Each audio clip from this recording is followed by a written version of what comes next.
What's going on, guys? So I am out here at the RV. I have a pretty interesting video for you today. Nothing crazy interesting, just fairly interesting. It involves a heat gun, or I'm sorry, not a heat gun, but an actual infrared thermometer from Klein. And I'm gonna be doing some interesting things out here because today is 96 degrees with 112 degree heat index. So weird to see such variances between the actual temperature and the heat index, but it's pretty dang hot outside. Let me give you kind of an idea. I'm gonna take my little infrared thermometer here. I'm gonna hit the front of the RV. 140 degrees is what the front of the RV is. If I come over here, sorry, it's very windy. Side here is about 96 degrees. That ain't too bad. It's probably because it is a white sidewall. What about the little decal here on the side? 110 degrees. But again, if we come out here to the front, 133, 137. Yeah, it's pretty hot outside. So what we're gonna do is actually take some heat readings from the inside of the RV and kind of see what it looks like in terms of how the insulation is providing any type of relief from the heat that's trying to get into it. Now, as always, I got one AC running, and if you look on top, it is that one right there. That one and that one are off, and I just keep that one set at 82 degrees whenever it's out here on the property and we're not using it or we're not in it. Got all my slides closed, so it's a smaller square footage area for that air to actually have to cover. But I'm about to open it up. I got to get some things out of here, and we're also going to replace some of the batteries in the LCI TireLinc TPMS system that we have on here. So a couple fun projects. Hang tight, I'll be right back.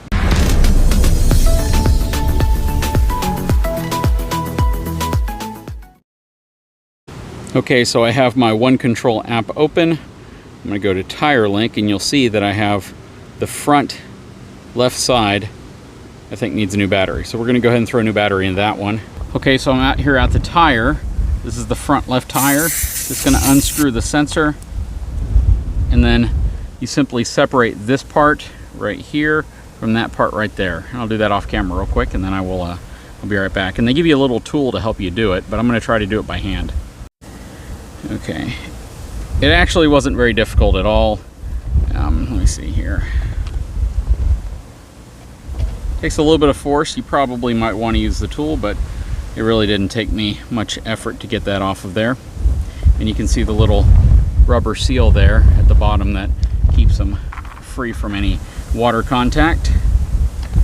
I have some Amazon batteries right here. Okay, got a battery out. I'm gonna go ahead and slip this battery out like that. And then put the new battery in like that. I'm just gonna retighten it by screwing it on right here. Just gonna hand tighten it because, again, I was able to get it off by hand. Kind of doing it off camera a little bit. There we go, all tightened back up. And then just put it back on. I've actually found this system to be probably the easiest system to set up. It really is. It is so incredibly easy to set up because just like many of the others, you simply have to go to a screen, kind of a learning screen, and then it finds a sensor. The difference with this is you're doing it over a smartphone, so you don't have to go through some type of a learning function. You simply go to the screen where it says add sensor, then you screw it in and it finds a sensor. Works really, really well. Very pleased with it, and I'm very happy to have this system in place because I don't have to kind of clog my dash up with any additional little displays. It just comes to my smartphone and I get an alert if the temperature goes too high, goes too low, or if the pressure goes too high or too low. So that's really cool. Anyways, let's get inside of the RV and do some temperature testing.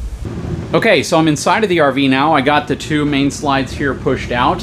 One other battery that I needed to change, and this one's going on a little over a year old now, is the battery for the RV lock.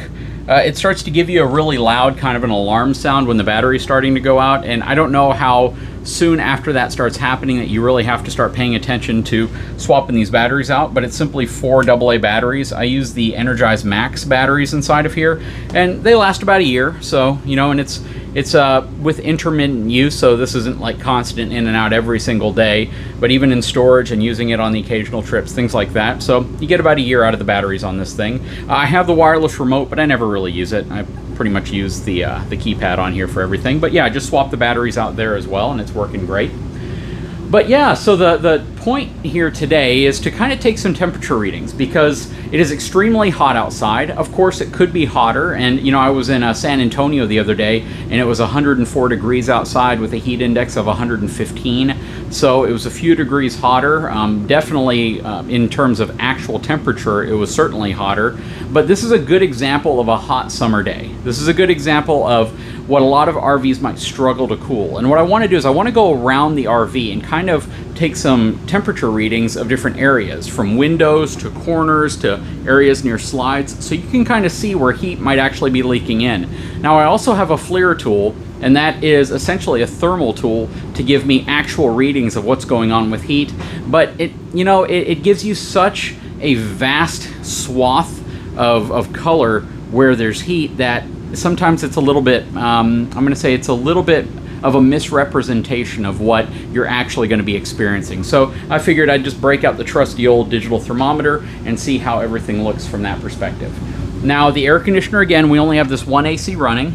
This is a 13,500 BTU Coleman Quiet Cool air conditioning unit. We have 3 of them on here, all the same, but this is the only one that's running. We have the actual thermostat here set for 82 degrees, but it just showed you that the temperature in here is 83 degrees. So this runs just about all day. I mean, it really doesn't shut off very much until it gets later into the evening, and then it will drop down in temperature, and this thing pretty much stays off all night.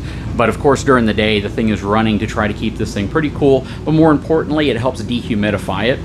We just recently got back from a trip. That's why the actual dehumidifier is over here in the corner where we keep it whenever we're traveling. I'm going to set it up here in the sink in a second. But again, let's get to taking some readings. And the little light flashing over there is our little rodent repeller. Don't know how well it works, but we haven't had any rodents in here yet. And we keep a decent supply of food in here when we're ready to go. We have some canned food, some Bush's baked beans because everyone needs those, our chips, things like that. Inside of the refrigerator, we also have some stuff stocked in here, but I think we just have the steaks that we didn't end up cooking. We have some veggies in here, eggs, and then I have some steaks and some hamburgers there. But yeah, we keep a pretty good stock of things in here, and as long as you clean up, that's the key. If you are not a neat freak and you want to get into RVing, but you don't want rats or bugs or things getting into your RV, you need to quickly turn into an RV neat freak. What is an RV neat freak? That is somebody who gets really, really good at vacuuming, mopping, dusting, and bug spraying the inside of their RV. That's what it comes down to. You will get rodents inside of your RV if you leave crumbs on the floor, if you leave trash in the trash can, if you leave things that will attract them, you will get them and you will never get rid of them. So if you have your kids in your RV and you've just done a barbecue and they've been walking in and out with potato chip crumbs on their hands, things like that, if they're drinking soft drinks and they spill it, it is so important that you get that stuff cleaned up as soon as possible. That's probably the single most important message I could tell people who are new or even who are veterans of RVing. If you do not clean up your RV very, very well, vacuum it if you have carpet, mop it if you have linoleum, and then go through it and really make sure that there's no food, any type of food that they can get to, then you will probably be rodent free. You will probably be bug free. Now I go through here and I also spray it with bug killers. So we spray the yard, we spray the undercarriage of the RV, I spray all the bottoms of the slides, all of that stuff. Whenever it's sitting, I spray everything because my wife has the biggest fear of sleeping in the RV and all of a sudden a giant spider coming out, or something that we shouldn't have in the RV coming out and possibly getting on her. So we take pretty much all the precautions we can, but the single biggest ones you need to take are mopping, sweeping, dusting, cleaning up any trash, getting everything out of here, and then putting some type of an insecticide down to prevent insects from getting inside your RV. I know I spent way too much time talking about that. Let's get to the actual topic here and focus on some heat. So the first thing I want to do is I want to open up one of these windows. So whenever we have it here on the property not being used, I keep both blinds. If you have 2 blinds, I keep them both closed, because this one is going to help block radiant heat and this one's going to do an even bigger job. It essentially creates a type of air gap, and that air gap, similar to a dual pane window with like a gas in between, it's going to help slow down the transfer of heat from one side to the other side of that glass. Now, a benefit we have is that we have dual pane windows. These are these insulated windows, a stupidly expensive upgrade, probably way more than it's actually worth, but I don't think so any longer. I used to think that dual pane windows were a gimmick, that if you got them, you didn't really need them. But then I've quickly changed my mind on that, and now I believe that they are absolutely something that is positive to have. So I'm sold on these now, and even if it costs, you know, a few $1,000s more to get these, and if it's optional on the brand of RV that we're looking at, I'm going to get them. It just makes sense. First thing I'm going to do is take a reading of the standard window. Right now, you can see that it is 95.5 degrees. Now I'm going to take a reading of a window with both blinds down. So you can see it's roughly 4.5 degrees, almost 5 degrees cooler than this window. So that just shows you right alone, just this one window is blocking roughly 4 to 5 degrees worth of heat versus this window. So that's a pretty big improvement. So if you're going to keep your RV in storage, you have blackout blinds, if you have day-night roller shades, keep them down. Now, another area that I want to test, because whenever you use a flare and you actually want to see where that thermal heat's coming in, or the change in thermal temperature, you typically see it around the edges here. So I'm going to scan right here first, and then I'm going to check this area. So on the wall, 86 degrees. It's pretty cool. Of course, when you compare this to, what was it, 95 degrees on the outside, it's a pretty nice difference. And then up in the corner right here, 89 degrees roughly. So about 89.5 degrees.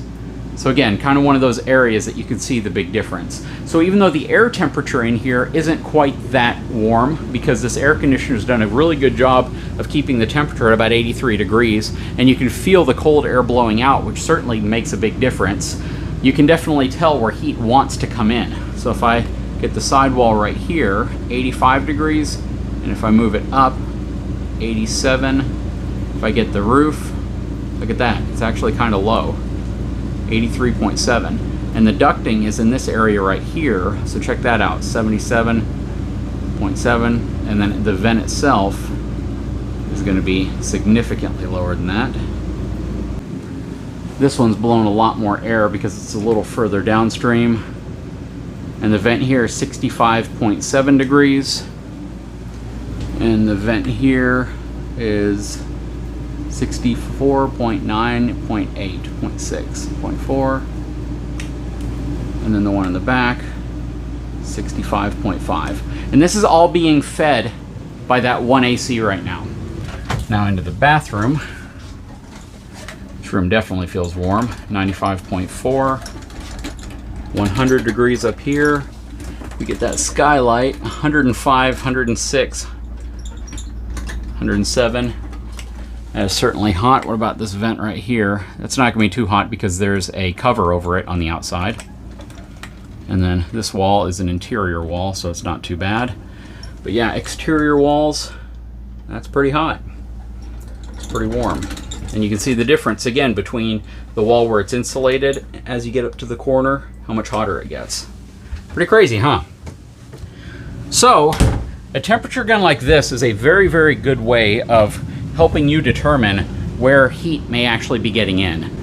So yeah, it's doing a pretty effective job, honestly. The fact that I can keep this at 82 degrees, now it's dropped down a little bit, is pretty impressive, to be honest. And you know, it's certainly nice to know that we can come in here and it's not going to be terribly hot, even though outside it's extremely hot. So again, it's worth investing in one of these. They're not very expensive at all, and it can give you a lot of really relevant information in terms of where heat may be coming into your RV, where you may be able to do a little bit more in terms of insulation, the effectiveness of having blinds versus not having blinds, and where some of that heat can actually be coming from, because it's really important to understand what different steps you can take that might not cost you anything. It might just simply be closing a blind or blocking a window that can really reduce the amount of heat that gets into your RV. Anyways, guys, I sure hope you've enjoyed this video. If you haven't had a chance, please take a moment, subscribe to my channel, give me a thumbs up, and we'll talk to you again very soon.